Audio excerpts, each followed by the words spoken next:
오늘 빌립보 선교와 박해에 대해서, 핍박에 대해서 우리가 말씀을 봅니다.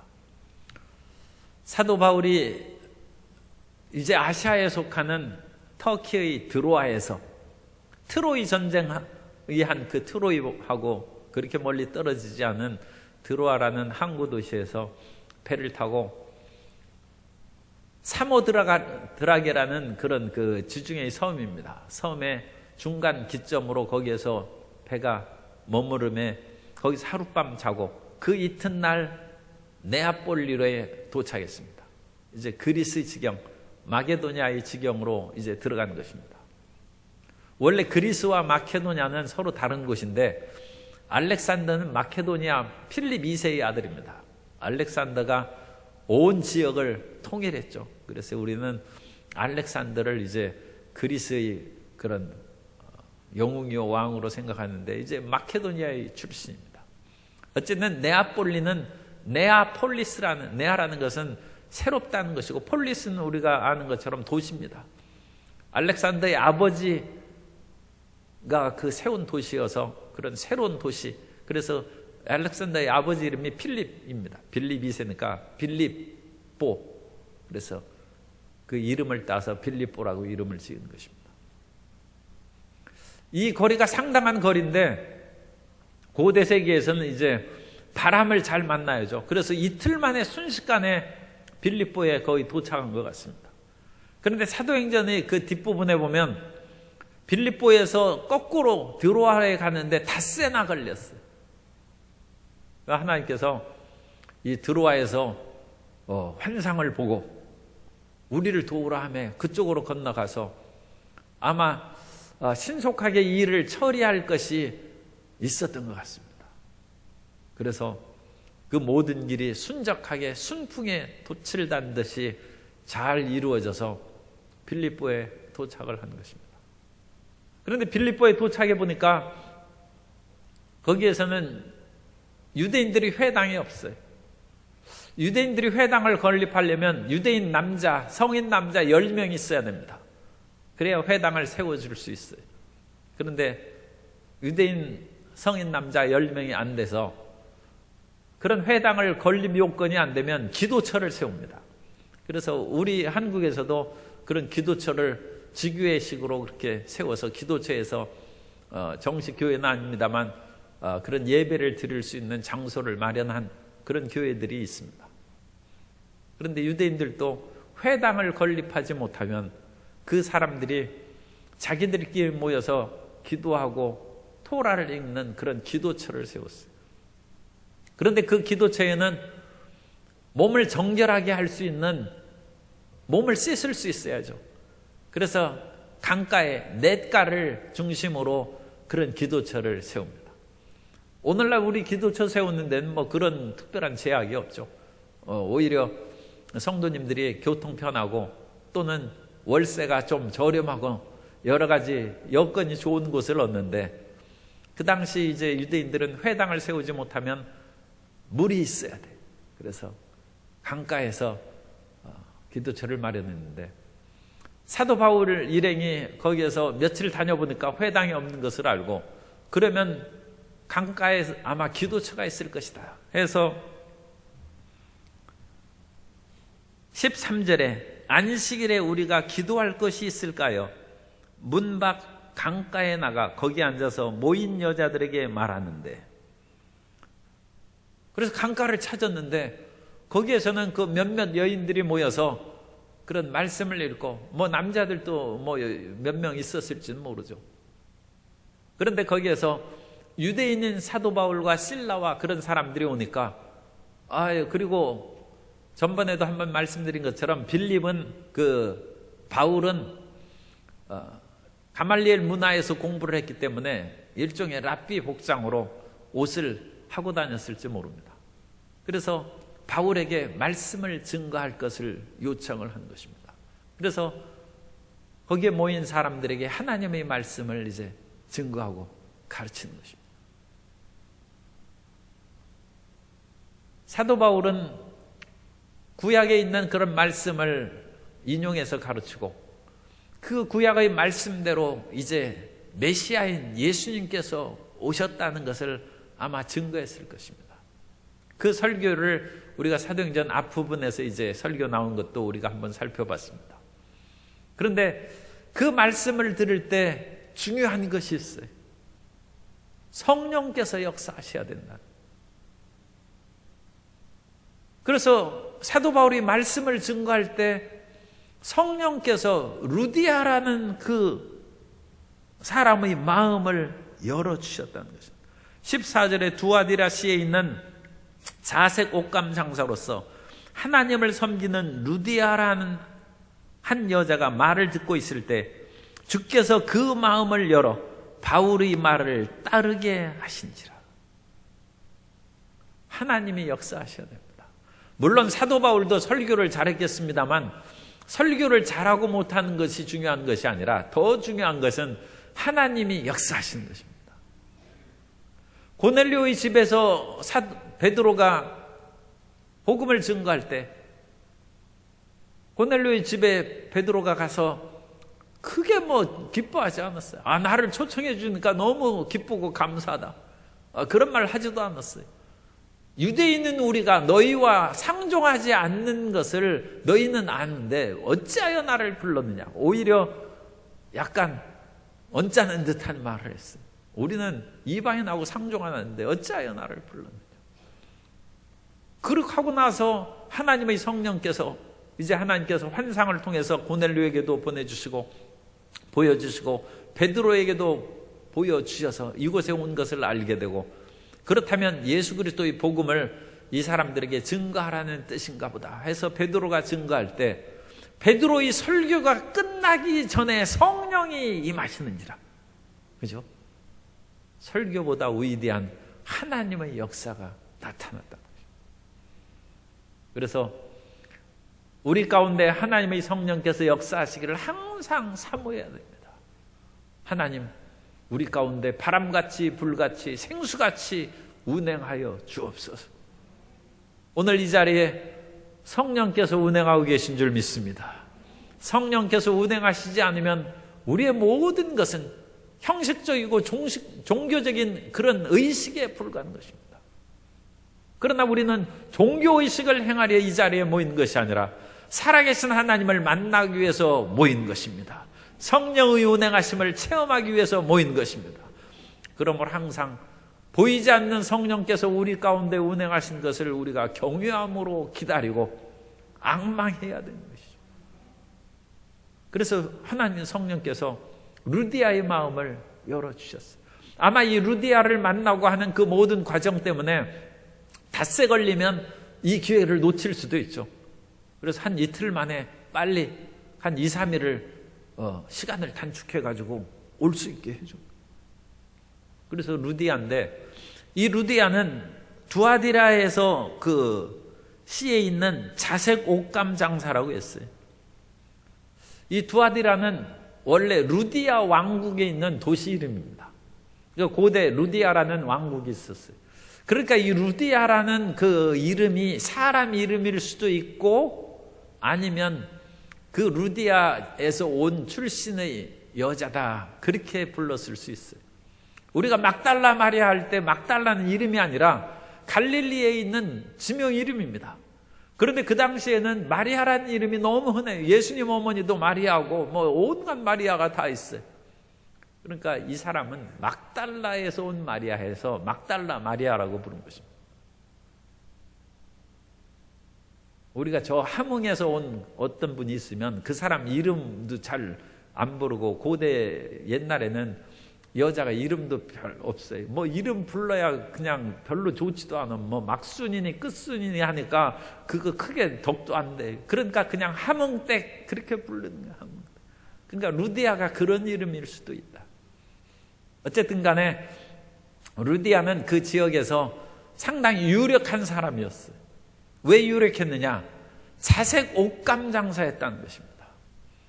그 당시 이 자색 옷은 귀족들이 입는 옷입니다.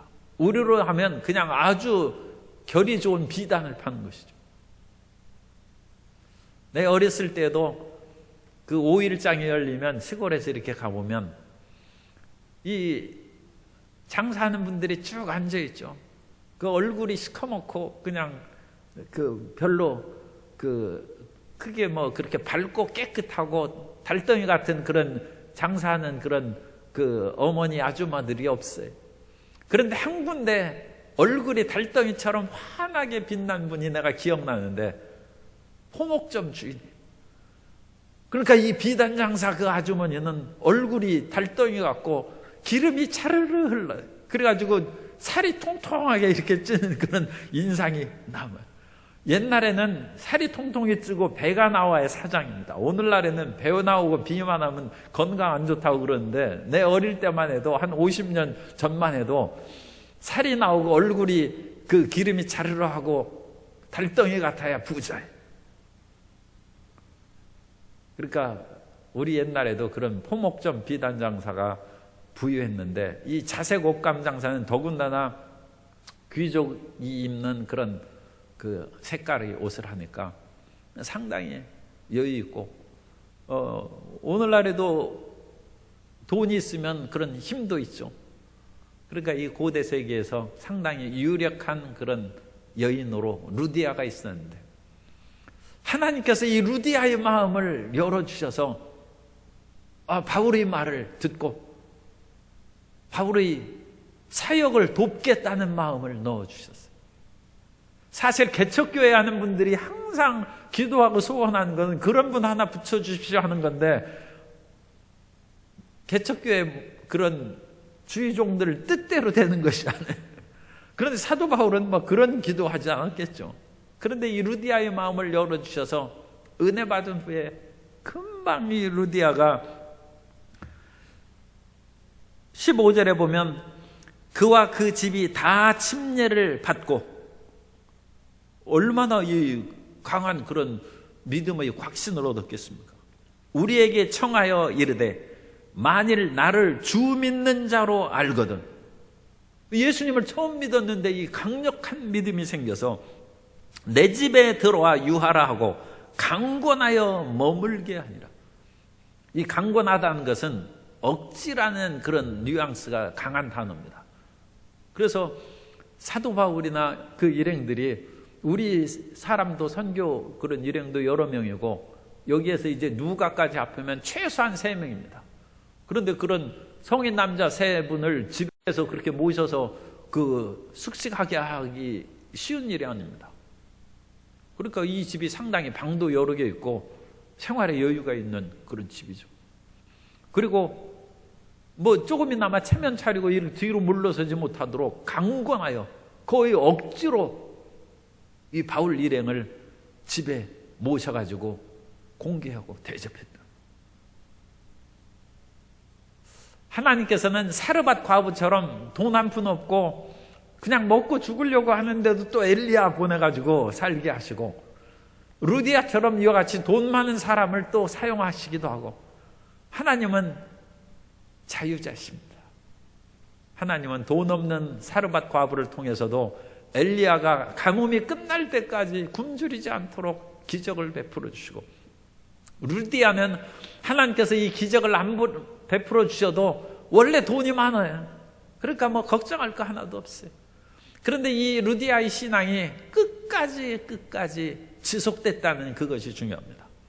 왜냐하면 사도 바울의 선교 여행에 있어서 나의 모든 길에 나를 도운 사람들은 빌립보 교인이라고 했는데 여기에서 빌립보 교회가 시작한 것입니다. 루디아의 가정에서 빌립보 교회가 시작되어서 나중에는 이제 루디아 집 밖에서 나와서 교회가 세워졌겠죠. 그런데 이 빌립보 교인들이 사도 바울이 감옥에 갇혔을 때까지 옥바라지 한다고 그러죠. 그런 뒤에 후원을 해주고 그렇게 했습니다.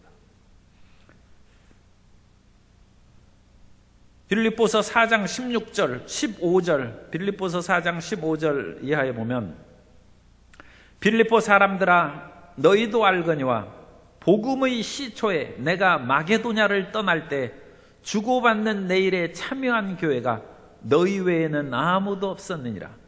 이 주고받는 것은 이 선교비를 그렇게 후원해 줬다는 것입니다. 데살로니카에 있을 때에도 너희가 한 번뿐 아니라 2번이나 나의 쓸 것을 보내었도다. 그래서 그때까지 루디아가 살아 계셨겠죠. 이건 전혀 근거가 없는 그런 것입니다만, 이런 후원을 했기 때문에 이 루디아가 사도 바울을 사랑해서 결혼했다는 그런 고대의 설도 있어요.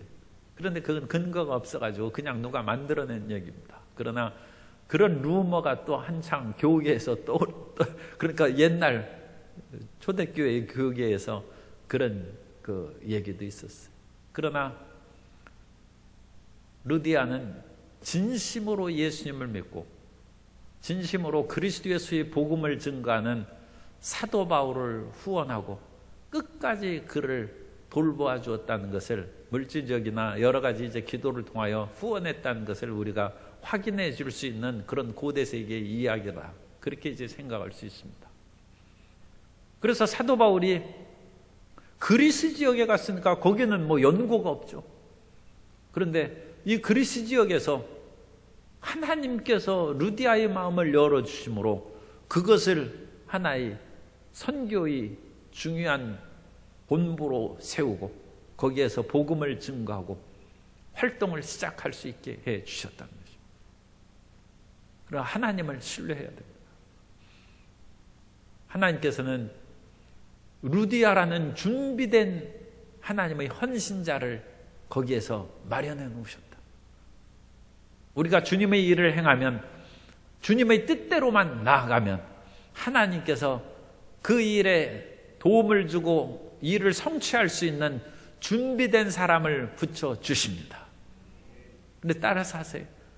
내가 기도하고 하나님을 의지하면 준비된 사람을 보내주십니다. 성령께서는 우리에게 준비된 사람을 보내주시는 것입니다.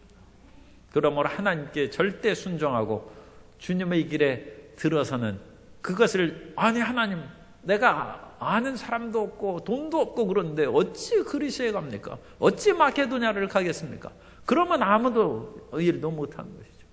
용기도 있어야 되고 담대함도 있어야 되고 그런 믿음의 그런 발걸음을 내디디면 하나님께서 도와주시고, 또 이 루디아가 빌립보 감옥에, 이 빌립보서는 빌립보 감옥에 있을 때 쓴 편지입니다. 그때까지도 끈질기게 후원하는 빌립보 교회를 주님께서 주셨다는 것입니다. 그런데 이것은 이제 나중까지 말씀드린 것이고, 그래서 강권하여 거기에서 머물고 있으면서 16절에 우리가 기도하는 곳에 가다가, 그러므로 어느 일정 기간 동안에 그 기도처에 이제 바울 일행들이 다녔죠. 그런데 기도처에 다니다가 점치는 귀신 들린 여종 하나를 만났어요. 어쨌든 누구든지 만나는 것이 이게 좋은 것입니다. 이 귀신 들린 점치는 귀신 들린 여종을 만나는데, 이 점치는 귀신 들린 여종은 그 헬라 원어로는 거기에서 퓨돈이라는 그런 퓨돈의 영이라고 그렇게 되어 있어요. 퓨돈. 그래서 퓨돈의 영에 잡힌 여종 하나를 만나니. 그런데 퓨돈이라는 신 이름입니다. 귀신 이름인데 뱀 귀신입니다. 그래서 아폴론과 델포이 신전에서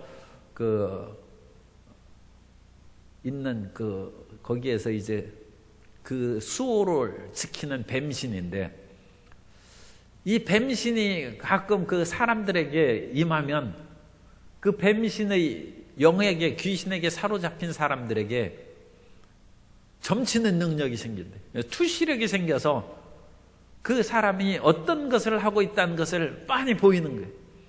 이 투시력, 오늘날 그런 여러 가지 마술사도 하고 사람들에게 가끔 투시력 얘기도 하고 그러죠. 그런데 이 투시력을 하는 그것은 크게 어렵지는 않습니다. 왜냐하면 사람 속에 있는 것을 꿰뚫어 보는 거기 때문에 과거를 얘기하는 것이죠. 그래서 이 점치는 사람들이 상당히 맞는 것은 그 과거를 꿰뚫어 보면 과거는 그건 알 수 있죠. 그런데 미래는 아직 형성되지 않은 것이고 그 모든 것을 이끌어 가시는 미래의 주인은 하나님이시기 때문에 점치는 귀신이 미래는 못 맞춰요. 그런데 미래도 우리가 대충 짐작할 수는 있어요. 왜냐하면 그 사람이 왼손잡이면 미래에도 왼손잡이일 가능성이 큽니다. 어떤 점은 아니 지금 왼손잡이면 앞으로도 왼손잡이지 그렇게 주장할 수도 있는데 그건 절대는 아니죠. 왜냐하면 그걸 바꿔버리면 그 사람이 나는 절대로 이제는 왼손으로 밥 안 먹는다. 그렇게 마음을 바꾸면 오른손잡이로 바꿔질 수 있죠. 그런데 대부분은 과거에 끌려갑니다. 그것이 과거의 점을 치는 것이 맞을 때가 그런 경우입니다. 그런데 우리에게 과거에 이런 습성과 이런 습관이 있었기 때문에 미래에 그렇게 살아갈 수밖에 없다는 것을 예수님을 믿음으로 마음을 돌이켜서 그걸 끊어버리면 새로운 미래가 우리에게 다가오는 줄 믿습니다. 그래서 예수님을 믿으면 우리에게 새로운 피조물이에요. 새로운 창조되는 것입니다. 어쨌든 이 피돈의 그 귀신이 들린 여중에 그러니까 사람들 딱 보면 투시력으로 그 점쳐주고 막 다 아는 것이죠. 그래가지고 이 사람으로 인해서 그 지역 사람들이 정말로 이 점치는 여종을 따르고 그러니까 치는 사람이 많아서 그 주인들에게 큰 이익을 주는 자라. 아주 문전성시해가지고 사람들이 많이 와서 주인들에게 돈을 많이 벌게. 그러나 주인들이라고 했으니까 이 점치는 여종이 그 워낙 점을 잘 쳐서 돈을 많이 벌으니까 여러 명의 주인이 연합해서 이 여종을 관할할 수도 있고 또는 대가족의 집에 있던 여종이기 때문에 그렇다면 그 집에 할아버지나 아버지나 그 여러 사람이 있으니까 주인들이라고 할 수 있죠. 어쨌든 이 주인이 복수로 되어 있어요. 복수로. 그래서 그 여종은 귀신 들린 여종은 하나인데 주인은 여러 명이에요. 그래가지고 이 주인들이 돈을 많이 벌고 그러니까 이 여종은 참 불쌍한 영혼이죠. 일종의 돈 벌어주는 그런 기계요. 자기는 귀신의 그런 도구로 사용되기 때문에 멸망받을 수밖에 없는 그런 비참한 존재고 또 가끔 어떤 사람은 점치는 귀신을 일부러 그렇게 받으려고 또 저기 산으로 들러 다니는 사람이 있어요. 왜냐하면 먹고 살기 힘드니까 점치는 귀신이라도 받아가지고 돈을 벌어야 되겠다.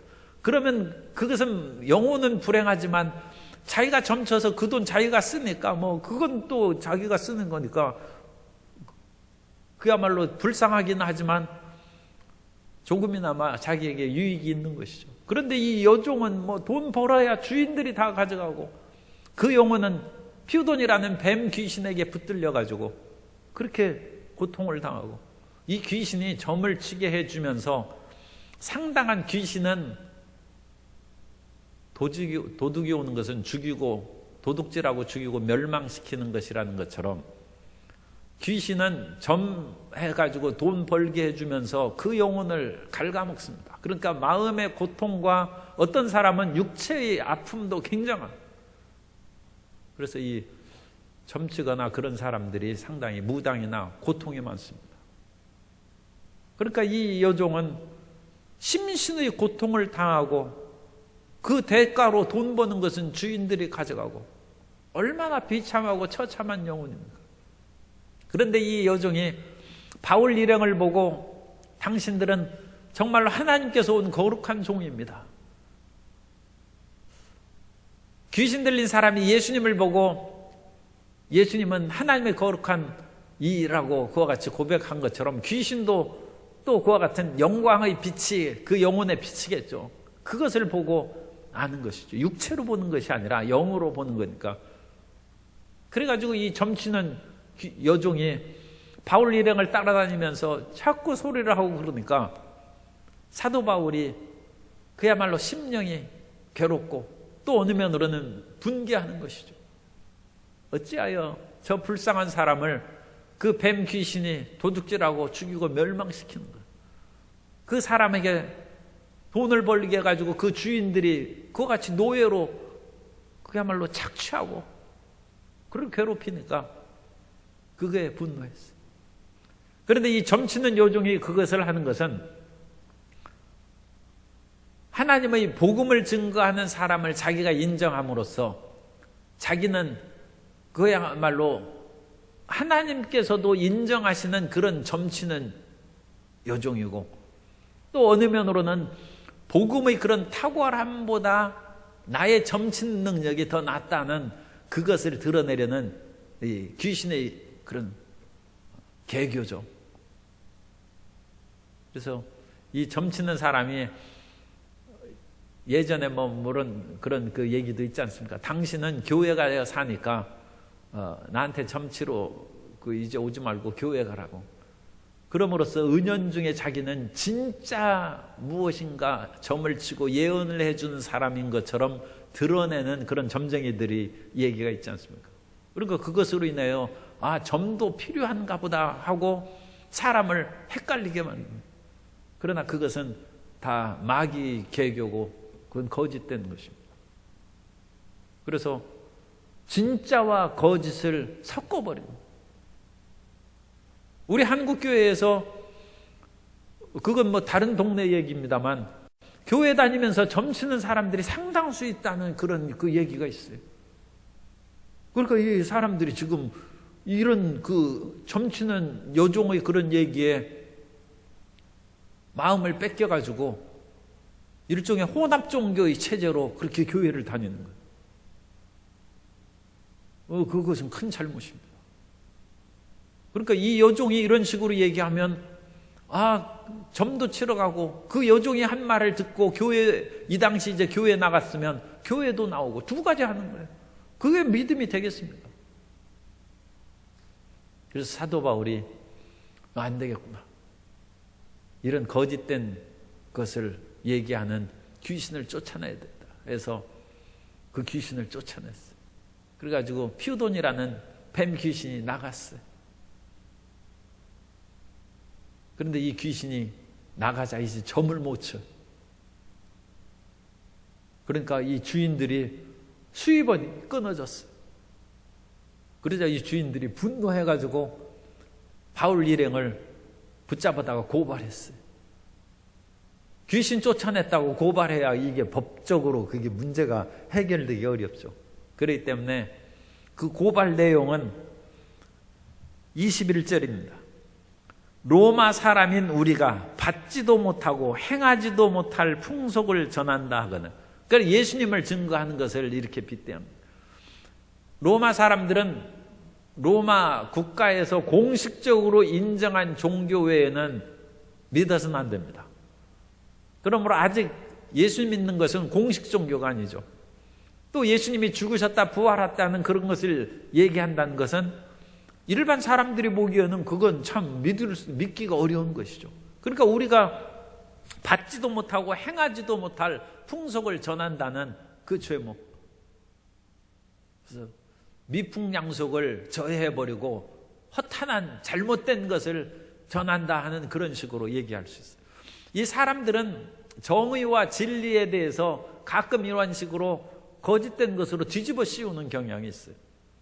그러니까 소크라테스가 청년들에게 너 자신을 알고 진실되이 살아라 가르치는 것을 인해서 소크라테스를 고소한 죄목은 청년들을 미혹한다는 것이 죄목입니다. 그러니까 그걸 뒤집어 버려가지고 그래서 소크라테스를 사형 선고를 내립니다. 그리스도에서의 죽으심과 부활하심이 없다면 모든 인생은 소망이 없는 것이죠. 그리스도께서 죽으심으로 우리가 죄에서 벗어나고 그리스도께서 부활하심으로 우리에게 영생의 소망이 있는 줄 믿습니다.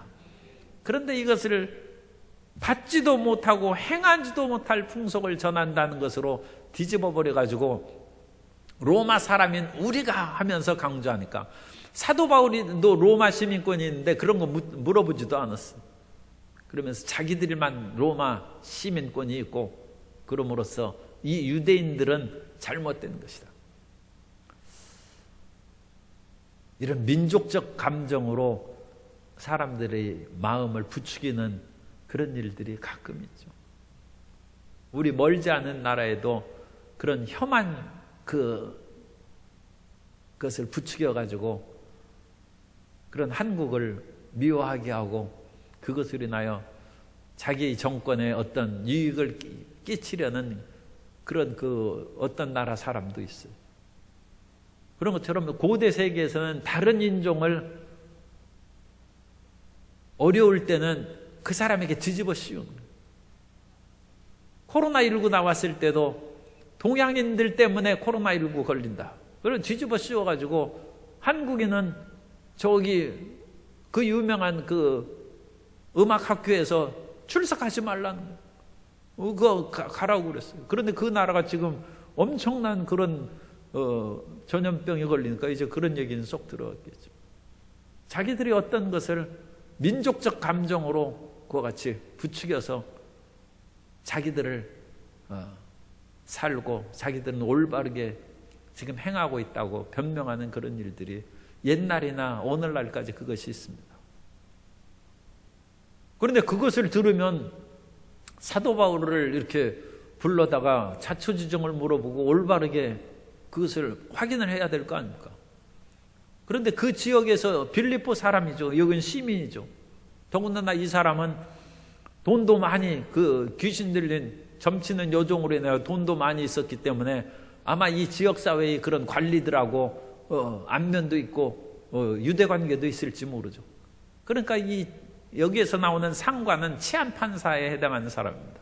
이 치안판사가 그냥 바울 일행을 붙잡으다가 옷을 벗기고 매질을 했어요.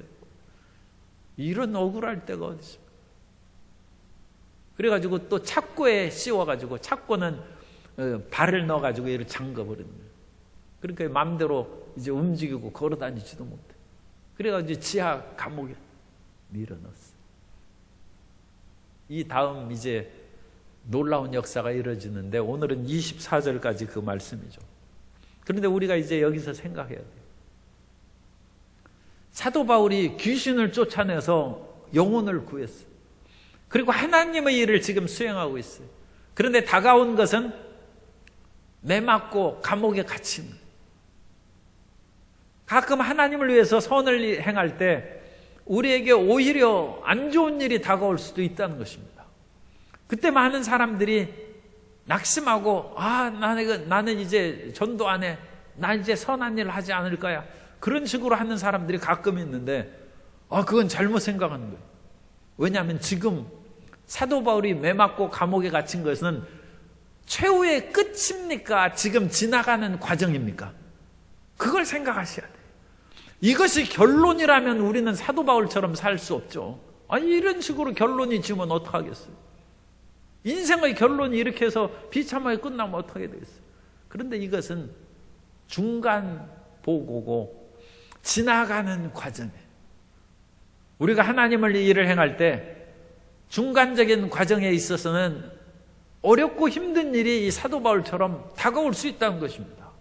그러나 중간의 과정에서 어떠한 고통과 늪속에 빠질지라도 하나님을 사랑하는 자, 곧 그 뜻대로 부르심을 받은 자들에게는 모든 것이 합력하여 선을 이룰 줄 믿습니다. 우리는 드라마의 주인공이에요.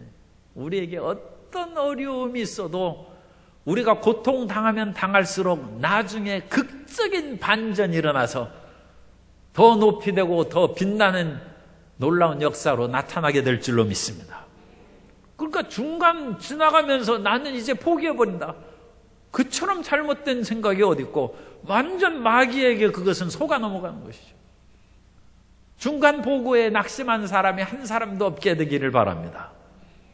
중간 보고는 뒤집어질수록 어느 면으로는 그게 좋은 거예요. 왜냐하면 중간에 뒤집어지고 막 해가지고 죽을 것 같은데 살아나야 우리가 정말 영화 잘 됐다고 박수를 치는 것이지, 처음부터 잘 되다가 끝까지 잘 되다가 죽으면 그 영화 참 해피엔딩이긴 해서 좋긴 합니다만 보러 갈 필요 없어. 그거 우리 다 아는 얘기고 재미없어.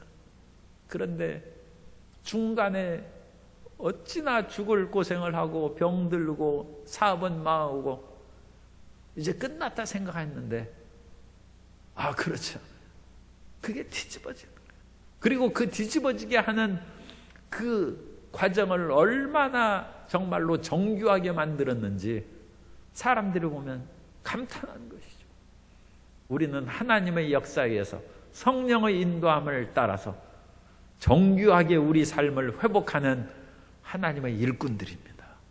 그 위대한 역사가 우리 삶 가운데 나타날 것입니다. 따라서 나는 중간 결과에 좌절하지 않습니다. 성도 여러분은 이 중간 보고에 이제 내 인생 끝났다고 낙심하지 말고 안 되면 안 될수록 더 높이 올라간다는 희망과 꿈으로 충만하게 되시기를 바랍니다. 사도 바울이 성령님의 인도하심을 받아서 서둘러 빌립보에 왔더니 루디아라는 성령께서 예비하신 헌신자를 만나서 거기에서 빌립보 교회의 기초를 세웁니다. 우리도 성령께서 준비한 사람이 되시기를 바랍니다. 그리고 귀신 들린, 점치는 귀신 들린 요종의 귀신을, 퓨돈이라는 뱀 귀신을 쫓아냈어요. 대단한 일이죠. 그런데 그것으로 인하여 핍박이 다가오고 매맞고 감옥에 갇혔어요. 그러나 지금 일이 끝난 것이 아니에요. 이런 일을 당한 것을 보면 사도 바울에게 기적이 일어날 것이다. 그걸 우리는 기대할 수 있습니다. 오늘도 성도 여러분이 예수님 잘 믿고 기도하며 살아가는데 어려움이 다가왔으면 위대한 하나님의 역사가 기다리고 있다는 것을 믿으시기 바랍니다.